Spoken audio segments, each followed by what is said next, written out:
Hello everyone, this is my presentation on how to write scientific papers and give presentation. This is an important for all the postgraduate students and the people, the students, research scholars who have just started with the research work. So it will be helpful. So first thing is we write scientific papers. Why do we write scientific papers? Because we want to communicate our research work to large number of people around the globe. People sitting over in India can see through it in US, UK. The people from UK and US can just come to know as to what research work we are doing over here. We just write papers which are very much open for comments, suggestions, and criticism. So anybody can comment on your paper, give suggestions, you can improve accordingly, can criticize, then you can have to defend your work accordingly. Then you this is the only means by which the scientific community is connected to each other. We can just try to collaborate with somebody else who is doing a good work, and if some facility is over there, so we can just try to patch up with them and try to avail all those facilities and make up the work of good quality. The research paper publishing enhances the global knowledge bank. Like academically, we grow when we are seeing all the research papers, reading through it, and the technology is very vibrant, so we can very easily connect with people, just as like how I am connecting with you. So the reader should be precise as to by reading the paper, you should come to know as to what the message the reader wants to convey to you. So everything should be clear, and the message should be very prompt, proper, so that the quality of the work is very good. So in order to make the paper as well as the presentation in a good format, you always try to make tables, so which are very clear and defined. They have certain headings. They're always on a separate page. They are self-explanatory, so you can very easily analyze the table and see as to what is the trend of the temperature, what is the trend of the changing catalyst, any parameter. You can just have a look, get through it, and you can just find out as to what is the trend and what are the results and conclusions which we could have drawn. The table always have a title, a footnote, and the body of the table. Footnote have certain icons which you are using in the table, and you want to just specify it over there so that anybody can just connect with it. You can just put in the symbols over there, down there. Now, there are different types of research paper: critical review, original research work. So critical review is like lots of work have been done, for example, on curcumin, which is found in the turmeric. It's got lots of properties, anti-cancer properties. It is an antiseptic and lots of number of properties. So we can just, the findings of the research can be compiled and put in one review paper. That is a very big thing. And the original, that requires a lot of experience also. And the original research paper is in the form of full length paper. Shorter than the full length is the letter, and then you have the short communication, you have comments, then you have patents. In letters, small paper you have to give. Short communication, very important research which you have done, you want to just get it published as soon as possible, so you go in for the short communication. Common questions, problems, and apprehension. When a research student, you should start writing a paper, when should your supervisor ask you to write a paper? That is very important. Who should be the co-authors? Those who have collaborated with you, who have helped you out in any form, can be the co-author. What journal should you select? The journal first, or should you start writing the paper? So first write the paper and then you select the journal accordingly. What and when not to write? Are the referees biased? Referees objections? What is the criteria of accepting the paper? How to start writing a paper with limited knowledge of English? So you just write on with a pen and paper, do necessary correction, take the help of dictionary, read through papers, and then just try to build up your language of your own, and then get it checked by experts.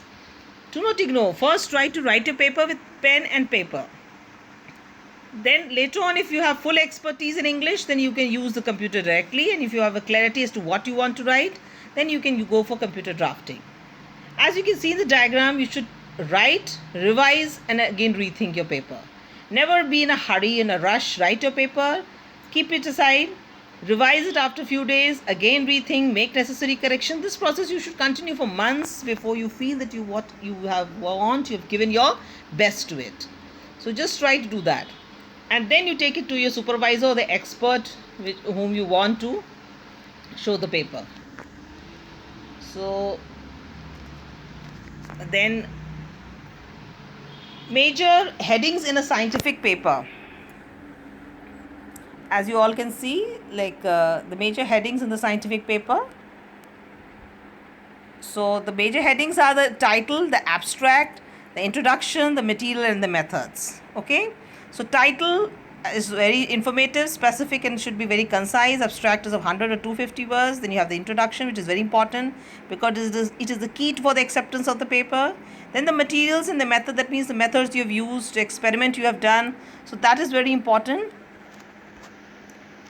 So after that, you just put in the results and the discussion. Results you write separately, discussion you write separately, or you can club the two together. Then you have the conclusion and your references. The references should be cited in the text. So one important aspect you should keep in mind is the grammar. Like active voice or passive voice you're using. One should always use active voice. Like you write it directly. Mr. X wrote this research paper. Not the research paper was written by Mr. X. We measured the electrical conductivity. It was found that this and this. So try to write always in active voice. So words that are often tried to be confused. So you should take heed of that.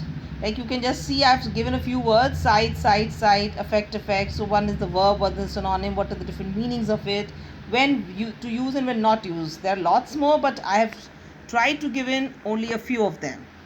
Like compare to, compare with, when you use former, when you use latter, lesser when you use, and when you use fewer. You can represent your paper as well as your presentation in the form of figures, pictorial representation. You can give a flow chart. The graphs can be in the form of line, bar, or a pie chart. You can use pictures. You can make diagrams. Anyhow, you have to represent your work very beautifully. So one important thing which you have to keep in mind is plagiarism. So plagiarism is the laws and necessity of avoidance. So you have to stop copying from the internet. Try to put in your own thoughts, and there are softwares which can detect plagiarism what you have done, and then your paper will be rejected outright. So in order to avoid plagiarism, if you have quoted something from somewhere, just write the source from where you have quoted that work. Types of plagiarism. There are 11 types of plagiarism, as you can just 3. One by one we'll go through it. So the first one is the ghost writer. The writer turns another's work, somebody else's work, you just present it and say this is your own work. Photocopy, that is you write or copy significant portions of text straight from a single source without any changing, nothing. You just go to the list like the photocopy machine. You just go, just get a photocopy done, and you say that this is your own work. So that is also a type of plagiarism. So another plagiarism is the potluck. The writer tries to disguise plagiarism by copying from several different sources. You just try to cut, copy, paste from anywhere, and you just frame it in a way, and you just say that's my own work. So that is also a type of plagiarism. So the another plagiarism is the poor disguise. The writer has retained the essential content of the source. He or she has altered the paper's appearance slightly by changing the keywords and the phrases. So that is also a type of plagiarism. Another type of plagiarism, the labor of laziness. As the name suggests, the writer takes the time to paraphrase most of the paper from other sources, fit everything, spend all the time and effort to make it look as if it is the original work. Then is the self-stealer. The writer borrows generously from his or her previous, like your own work. You can just try to copy something you have done in the past. You take content from there. This is also violating the policies concerning the expectations of originally adopted by most academic institutions. So that is self-stealing what you are doing. Another is the forgotten footnote. The writer mentions as an author's name as for a source, but neglects to include specific information on the location. This often masks other forms of plagiarism. Okay, so another is the misinformer. The writer provides inaccurate information. You are quoting somewhere from somewhere else, and you are trying to just say that I am quoted from there. You put some wrong reference over there. The other is the too perfect paraphrase. The writer properly cites the source, neglects to put quotation marks. So he has copied, so you have to put in quotation marks. That is very important. Although attributing to the basic idea to the source, the writer falsely claims that this is his own work because you haven't put in the quotation marks. So that is also a type of plagiarism. The other is a resourceful citer. The writer properly cites all the sources. You've done everything. You have put in quotations. You have done the paraphrasing. The paper contains this plagiarism is difficult to spot, as this is a very well researched document and you have taken care that nothing could be caught off. But still, this is a plagiarism. Then is the perfect crime. Here the writer quotes and cites sources in some places but paraphrases other arguments from those sources without citation. In this way, he tries to show that the material is his or own analysis from the cited material. Presenting. Presentation is an important aspect of communication. It strengthens the communication skill. So whatever you have done, like there are two types of presentation. Like you have the oral presentation, then you have the poster presentation.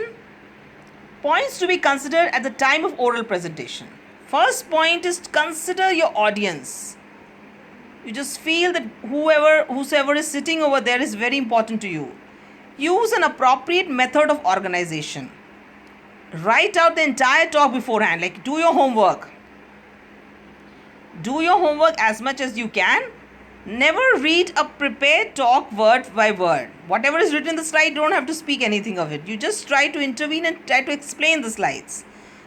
Check out your time limit. Choose to answer questions at the end. Don't interrupt at the time of the presentation. So take your time and ask the audience that you can answer all the queries at the end. Do not speak too rapidly. Speak in short sentences and a language which everybody can understand. Do not give in lots of data. Try to catch up with the audience.